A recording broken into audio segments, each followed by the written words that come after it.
Well, damn. My script was deleted. I guess I'll just do this off the cusp.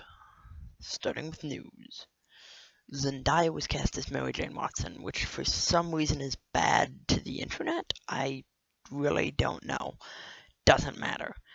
All I have to say is, I respect the creator's wishes, and what does the creator say? Quote, if she is as good an actress as I hear she is, I think she'll be absolutely wonderful. The color of her skin doesn't matter, the religion doesn't matter. All that matters is she is the right person for the role. That's actually pretty great. I mean, Stan said so, so I believe him. Why does anybody else have problems with this? I don't know. Moving on. Guardians trailer. Oh my gosh. Oh, that was incredible. This is really cool. I mean, this looks great. A super speedster with knives, that's great. A bear man, that's great. I just have to say, I owned the first issue that the Soviet super soldiers appeared in, Incredible Hulk 258, and it was awesome. They were sweet in it. It's really cool. Like, they actually kind of took down the Hulk. The first episode of The Tick came out for Amazon. I haven't seen it because it's on Amazon Prime. Why did I bring this up? Oh yeah, both 90s shows were good.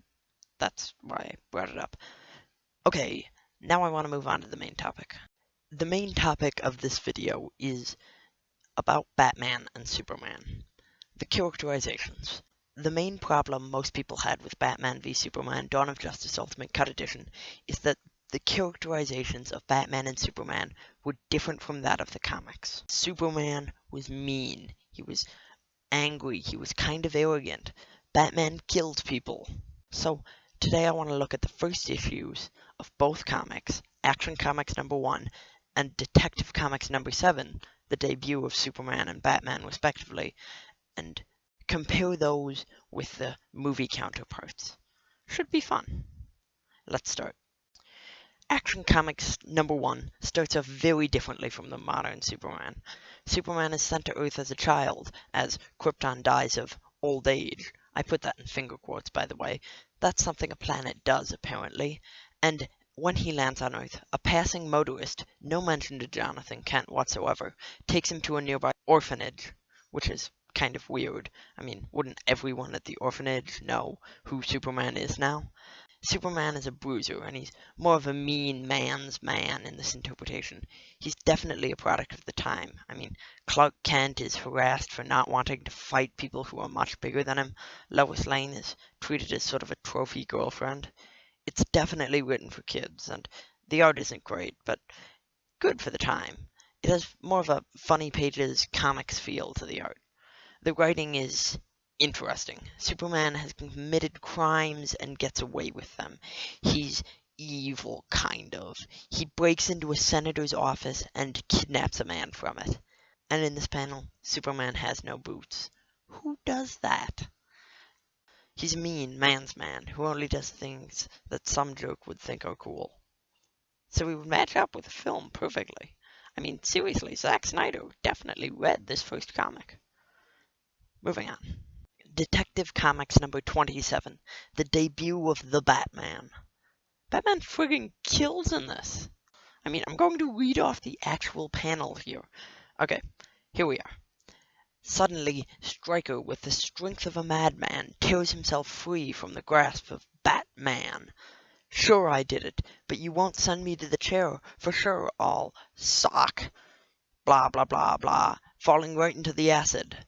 And then, Batman's like, whoa, a fitting end for his kind. Also, he doesn't have any ears in this panel. That bothers me. Or this panel. That also bothers me. It's a darker tone. More for older kids and teens. It's a very dumb plot, though, so it's definitely worth a read, both of these are. The art is fine, except for those instances in which Batman is missing significant parts of his costume. The bad thing about this comic boils down to that Batman is a killer. He shares more with mystery men like the Phantom or the Shadow than he does with the current crime-fighting Batman. I mean, he's just a gunslinger in a cape and mask and gloves and utility belt.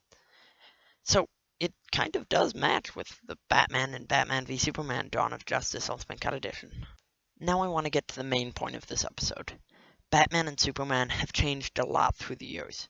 It doesn't matter if the current characterization of them doesn't matter to you, because a reboot will come along. Someone will have a new envisioning. It doesn't matter what's happening. Batman and Superman have also been campy and fun.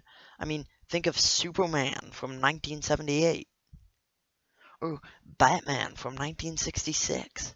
It doesn't matter that DC comics and movies suck right now.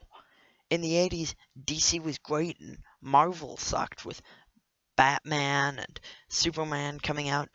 In the early 2000s, Marvel was great and DC sucked right after X-Men and Batman and Robin came out. After The Dark Knight came out even, DC was great and Marvel hadn't really come out with anything, and now the time has flipped again.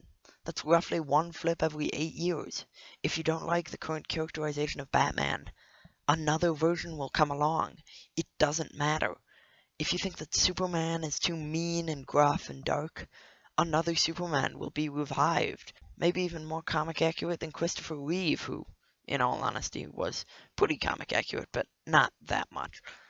So let's just keep loving comics, and maybe the DC universe will get better. If you like the video, please subscribe below for more videos, and you can also turn on notifications if you want. You can follow me on Twitter at freeze_gun_incorporated, or go to my channel and find more videos.